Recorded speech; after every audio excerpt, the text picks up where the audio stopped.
بسم الله الرحمن الرحيم. الحمد لله والصلاة والسلام على رسول الله. وبعد صودح يجري ويا الدعاء الذي لا يرد. دالا جوب دال السدشتلو دعاء سيلو جين ديوشوش حدوش در عبد الرزاق عبد المحسن البدر سيازدل. دادا وانشو درس ويا شيء بحندي سيرة سيلح ويش الله دعاء جوب دشتل بحن الشيخ. تغنى الأمر الثالث قول بحن يسر دوي قول بحنا خشوع القلب وانكساره بين يدي ربه عز وجل ذلا وتضرعا. دعدش خينحا ستيق دوغا شي دال حلغة حس دل خلاردو شي دال حلغة وحتي عن خلاردو قد دل خلاردو. هذا الأمر الذي ذكره الإمام ابن القيم رحمه الله الله قهية تنبويل سنخ ابن القيم حغين دولو يربحنا مهم للغاية شوغ كيرت بحندو في باب الدعاء دعاء ديقح وفي غيره من العبادات قدول شو عبادة تشكع ويشتغل شي دال حلغاس تيج دوغ كرق ديل خلر حست ديل خلر وحتى عن خلر إذا شوغو كيرت همدو دعا ديشخيناحدو كيرت اشتقدلو عبادة ديشخيناحدو. فمن تحقيق العبودية تسلسونخ الله حلخا شي لول تندر دوز استغا الله حلغا شاتن ليخلر تشاغدر تودر تندر دوز تن حلغا أصليني دوك حسد الخلر أن يكون العبد. فمن تحقيق العبودية اللول تندرخ دهون شاء الله ليخلر تندرخ تشاغدرخ دهون أن يكون العبد متضرعا ومتذللا إلى خالقه ومولاه عز وجل. ليوي إذا شاقلن شو شي دول دش ورشو الله حلغا حسد والخلر قد والخلر لا سيما وقت الدعاء والطلب إذا قستنا خيل ديشهم دو دعد شخينح الله يتع ديوه شخينح كما قال تعالى سيدح ويش الله القرآن جح ادعوا ربكم تضرعا وخفية شيديلي قيخة شيديلي ديخة حس دل دوش دولشو دقنش ثاني قيلخ محتسب يحتشأ إنه لا يحب المعتدين بقى لا سنة سبيزة دوزنا الإخ بيلش بش. قال الطبري رحمه الله في تفسيره إمام طبري الله خيه تنبويل سنخصوها وز آية شا تفسير دشخينح إلا تضرعا دوش تقص آية يحديها دعدي شيء الله تضرع ثاني تسمع عن هدو أي تذللا واستكانة لطاعته الله متحخلش تسن حستألش تسن حلغا قدلش ديختن وخفية بوكودو عناج أي بخشوع قلوبكم بوكدو شيء دقنش دوي إشا يو أولوه. قال الطبري رحمه الله في تفسيره وت آية تفسير ديش طبري سألة تضرعا بوك أي قيش كيبر ألشي قيش ديش نس ألشي تذللا واستكانة لطاعته الله انحلا واحتعنا دولش سنة متعخلا دولش ديختم وخفية بوك أي وشت ألشي بخشوع قلوبكم شيء دقنش دوي إش الله انحسن لا دولش. فينبغي أن يعتلي حال الداعي التخشع والانكسار عند سؤاله ربه تندلي دعدش والستقوي تنجح حست ولر خيل ديشتو قد ولر خيل ديشتو شيديلي شاتع ديوخو تشينا وأن يناجيه بصوت خافت الله ديغا ديسو ملش شؤوز ثاني بخضوع وأدب الله ديسو ملش شؤوز ثاني متأحولش حسب لا ولش غلق ثاني ولهذا لما سمع النبي صلى الله عليه وسلم بعضا من الصحابة رضي الله عنهم يرفعون أصواتهم بالذكر والدعاء قال لهم تندلي Peygamber aleyhissalatu vesselam tatbol ashabasha Allah reis hulilsan del hiwash du'desh şey ezneş eydeş khizneş khinah tu elaqta yani tatbol ashab buy tara del hawash du'desh şey ezneş eydeş khizneş khinah Peygamber Allah aleyhissalatu vesselam eyyuhan nasu haynah allatu irba'u ala anfusikum khalwanash mayy şeyin ezneş lağdiye أزنش واحدة عادية إنكم ليس تدعون الصم ولا غائبا هند الشو قرشن قوي خوش دات يجين عورشن قوي خوش دات إنكم تدعون سميعا قريبا بقى لا شو خزش والشنقاء أولح والشنقاء قوي قشدو وهو معكم إذا شيسات حنوه قال الحافظ ابن حجر رحمه الله الله إنهي تنبويل سنخ الحافظ ابن حجر ويتسوء فيه كراهية رفع الصوت بالدعاء والذكر حديث قويتو دعاء تشغينح ديل حاوة تشغينح محبتر ديك تغلر أزنش إيدر ديك تغلر وبه قال اشتألحون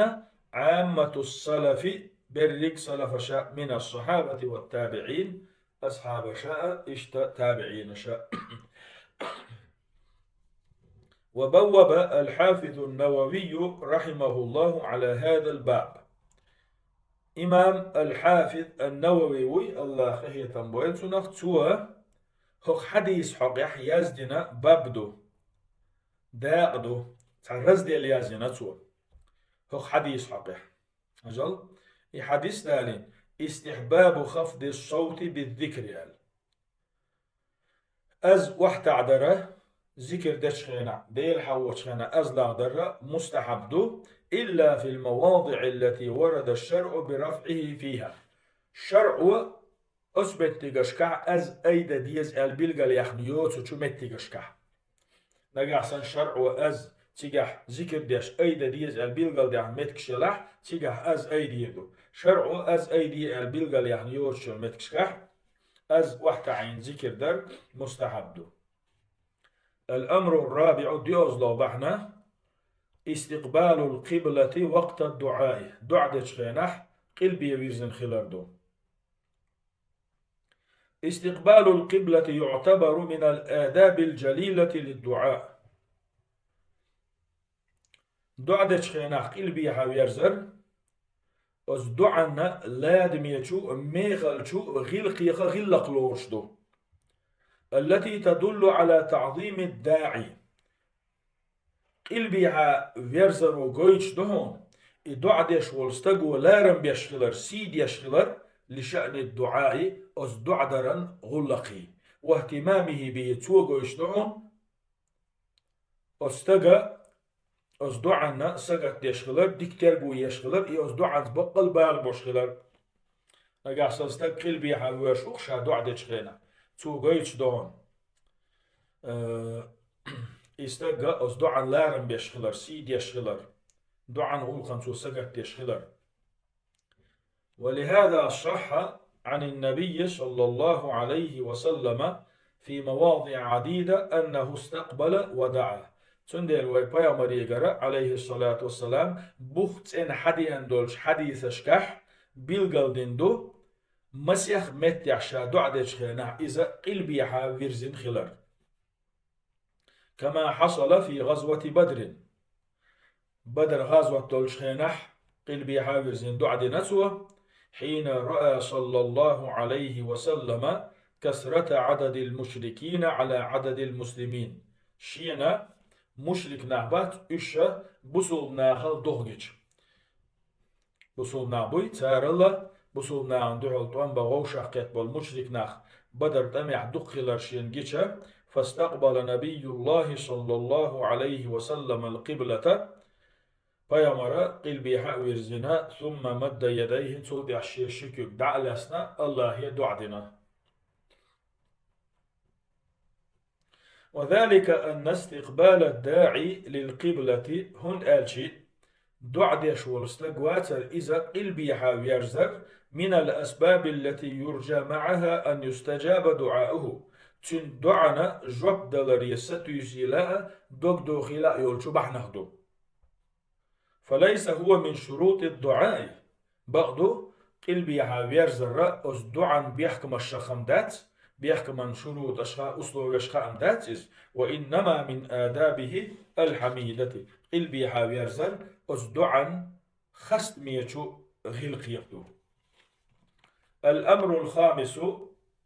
قال غبعا الطهارة عند الدعاء دعدة شخينة لا مذكرة خلاردو دعان جوبلوش بعنشخة قولونك دعدة شخينة لا مذكرة خلاردو الطهارة من آداب الدعاء أيضا لا مذكرة خلاردو أز دعان غل قشلورش فلا شك أن الداعي إذا كان على طهارة تعشيك ويهات نجع صندوع ديش والستق لا مذكره دورش ولح فإنه أفضل إذا غولح دعون وأتم لدعائه سنة دعا غلق دزنا آخر دعون ومناجاته لله عز وجل شيديل استوق أميال دشخينح سن إذا تيلوش خردو لأن حالة الوضوء مطلقا أكمل من حال الحدث وندان ميتش خينح لا كرح خلال حال داسر إذا هو لح ديكا تيولوش قاش ميلوش مدو لامز كرح تخلال حتى هدو عدش واتش نحسن لامز تي كرح خلال هو لح دق دزخ دق ديكا دق تيولش دق كرح دوش كلشو فعن المهاجر بن قنفذ رضي الله عنه أنه سلم على النبي صلى الله عليه وسلم وهو يتوضأ المهاجر بن قنفذ وي الله ريز خليلتون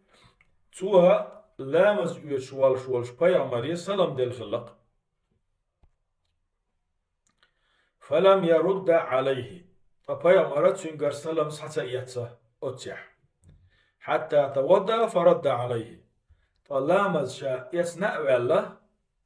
تول دي حسا يسنأ تو سنجر سلام وقال صلى الله عليه وسلم تقيل شنو إيلر إنه لم يمنعني أن أرد عليك أسحى السلام حتى يسري قبحا داسر هنا إلا أني كرهت أن أذكر الله إلا على طهارة سونا لا مذكر دولش ديل كره دولش بيان ديل حوة سلا أربيان أيس ديل حوش لا مذكر دولش إحوة سلا أربيان قبحا داسر هنا أسا يقر سلام حتى يسري الأمر السادس دعان غير قشخة دعان جوبلوش تولش بحنشخة ويلغول بحنا رفع اليدين عند الدعاء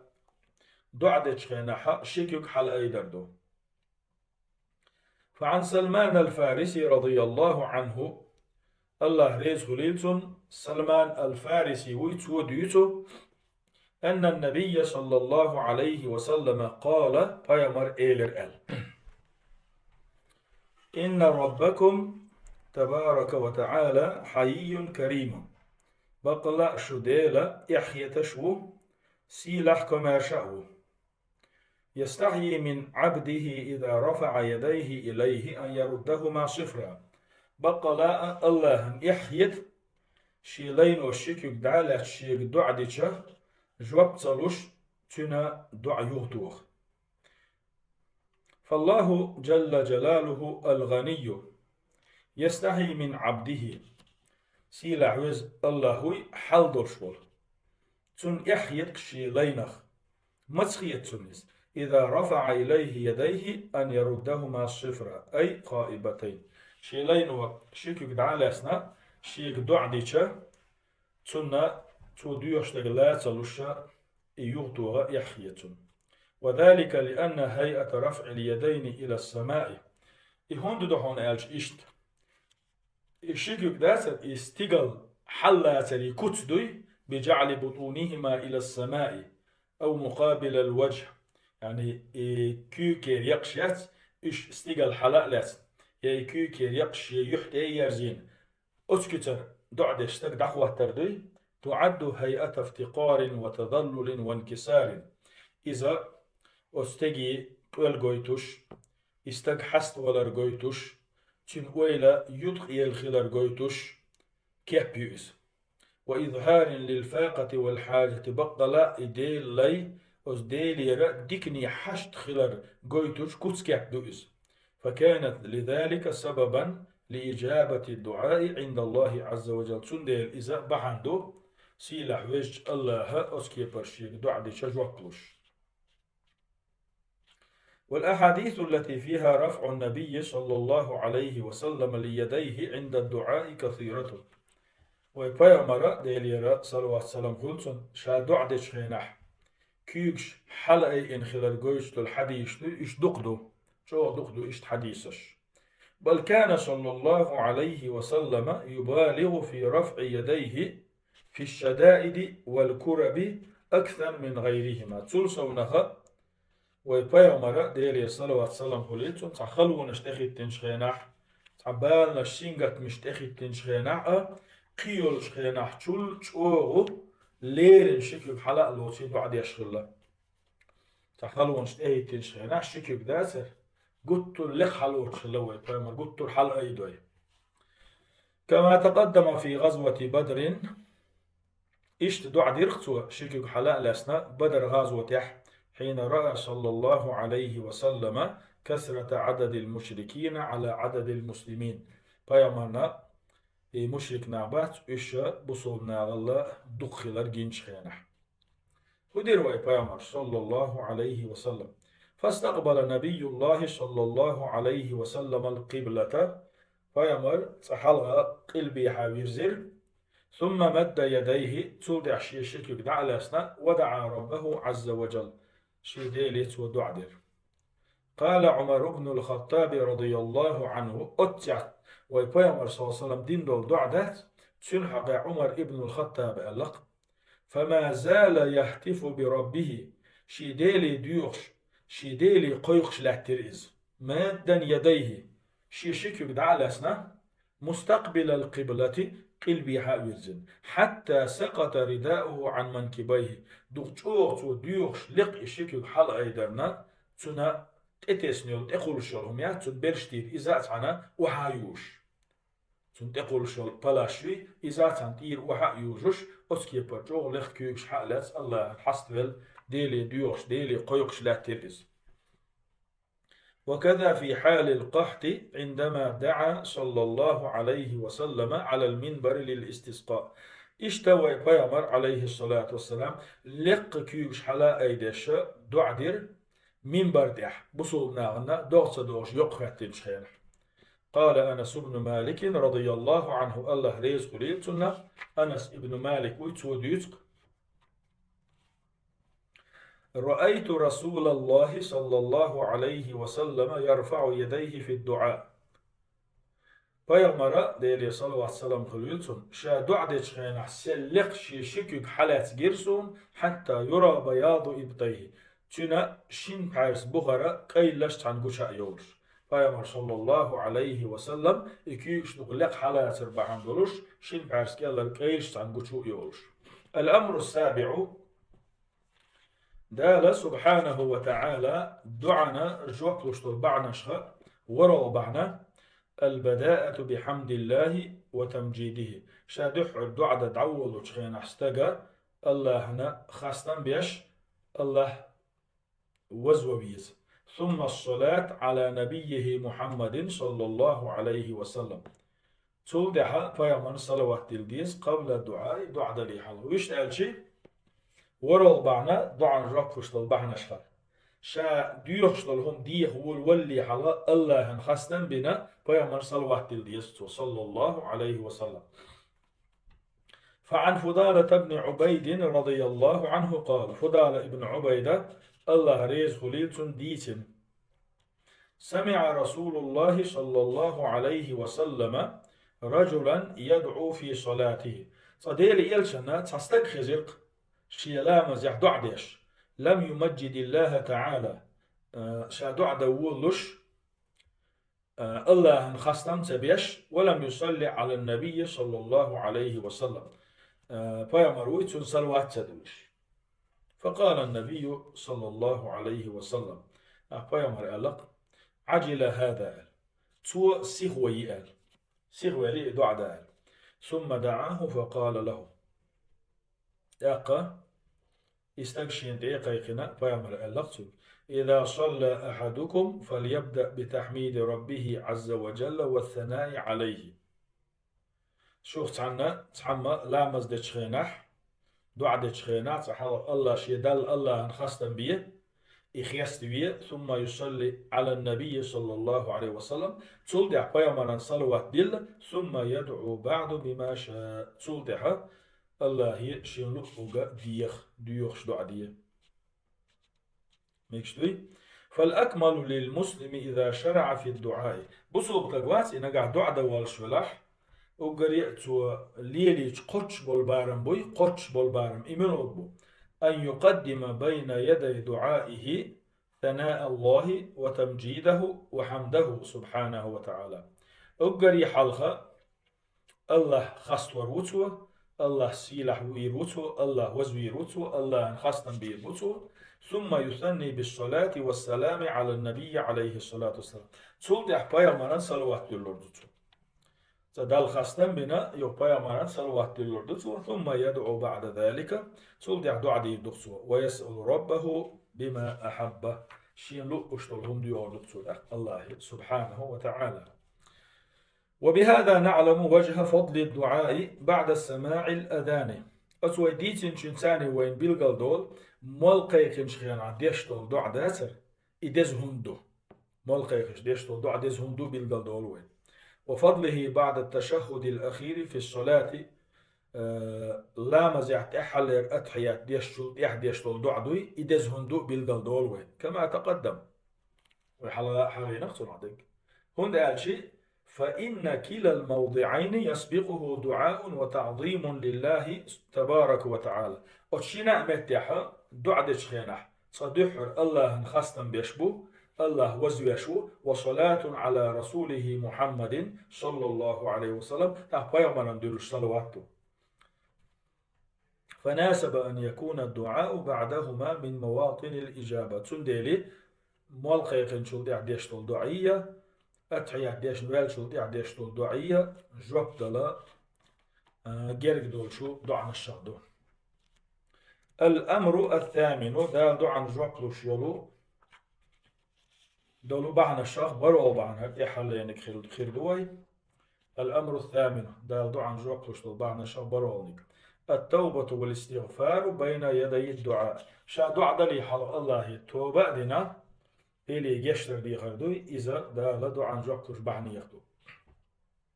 هندو ألشي فإن الذنوب من الموانع والحواجز هندو ألشي أدمش ليت واشتلقين واشتوي إش دحلو انشو المؤثرة على إجابة الدعاء دعنا جوكت دوليوش أدمش ليت واشتلقين واش دعنا جوكت دلرنا نوغلو يش دحلو انشيش كما صح عن النبي صلى الله عليه وسلم أنه ذكر بوختنج حديث يحا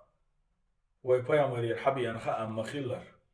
حديث ألق ويبيامر الرجل يطيل السفر ألتو هجل استقبو بيخ نع بيخ لهوج مسافر ويوجلي مسافر خيش دال دو عن جواب تشتوي دو مسافر ويز أشعث مش حيرشن يتن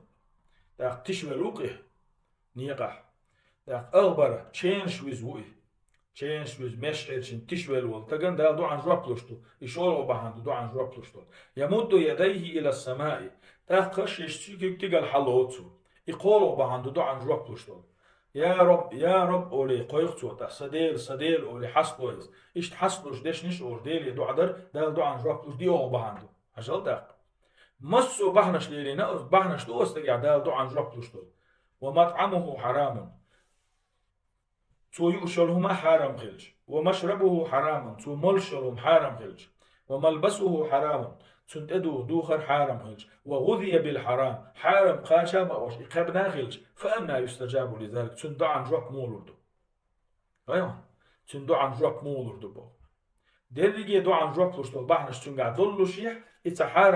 حرامهم يأر تنقع خلر بعن دلوشا غوصة دينتون دو عن جواب لشتو في بعنش هوش كيترو فهذا الرجل قد توفر في دعائه عدد من أسباب الإجابة. وحديث عويس وستقوي تنجح دعاء الجواب لشتولو مسيح بحان خلا عجل فقد دعا ربه وهو مسافر سعد لح مسافر وش دعا دي شويس مسافر نيق هو وش دعا دي شوي نيق وش دعا دا الجواب لشتو ورفع يديه للسماء شيشيك يبقى استيقى الحلقة يدنتو إذا دعا جواب لشتوش بحني يخدو أما لكنه لم يستعفف عن الحرام أما حارم ديولهم يا أخلر سوى الليس فملبسه ومطعمه ومشربه من الحرام تندو تندوق تنملك حارم شهدو فكان ذلك حاجزا ومانعا من إجابة دعائه إبا عن دلوشة تندو عن جواب تدل تنه بحن خلا أستقدو عن جواب تدل وقد قال أحد السلف حالة عبا عن بلو السلف أشخصام الخلق ديكشنا أخصام لا تستبطئن الإجابة إذا دعوت أي دعا ديشة ديلية حين جوب الحيد اللي المخي يطلع وقد سددت طرقها بالذنوب أي حقين واش ليتنا جوب لشتوني يقشعوا الخلج يعني ديلي دعا امتناح أما حقين واش ليتين دال أز دعا جوب لشتوني يقشنيك دعوا لنا أخ عن جوب كنت صلوا بوش معي لح. ولهذا كان النبي صلى الله عليه وسلم يستغفر الله ويتوب إليه في اليوم 100 مرة سندل ويبايمرة ديلي صلى الله عليه وسلم قليلتم دينح بعوزة الله يجشر ديوش الله توب ديش بعوز ويحث أمته على ذلك شي أمته أستقوي خش خلته شي أمتي إدي أولش خلته فيقول يلش نبوخ عليه الصلاة والسلام يا أيها الناس هيناخ توبوا إلى الله الله توب ديش خلش فإني أتوب في اليوم إليه 100 مرة بقى أسأل الله دينه بعوز توب دوش فينبغي على المؤمن الناصح لنفسه تسنديلي دقخ شين ديكلوش ليرشول مؤمستقوي سوها أن يكثر من الاستغفار والتوبة ألسم داخديز ديلي جشتر دي غري الله يتوب دري مع الإقرار والاعتراف بالذنب شالية دولقين واش نقيرا ولش شالية دولقين واش لي يشتئلوسش والندم عليه يقين واش ليتونا دوخكو ولش والعزم على عدم العودة إليه يقين واشا يغني يحتصليتو سسنبش توب داديز جشتر دي غاديز شيقين واش نقير خلاء ويز اجليتو ان دوخكو والا ويز اشكتليتو إلا تأديز لا سيما بين يدي دعائه لربه عز وجل قستنا إتوب داديز جشتر دي غاديز شاشية دال حلغة دعخوتين دع دوال شينا شا دع دي شينا قستن ديلي جشتر دي ديز توب داديز فإن ذلك سبب لتوبة الله عليهم دالش إذا الله تنتوبة قبول دي دوش بحندو وأدعى لإجابة دعائه تودين دول دعدي تنا جواب دلا جاكدو تو جشتر دي حيديش وإعطائه سؤله تودين دولهم دالا تنا دلرنا جاكدويس وديحا سوسيتر دوي والحمد لله والصلاة والسلام على رسول الله.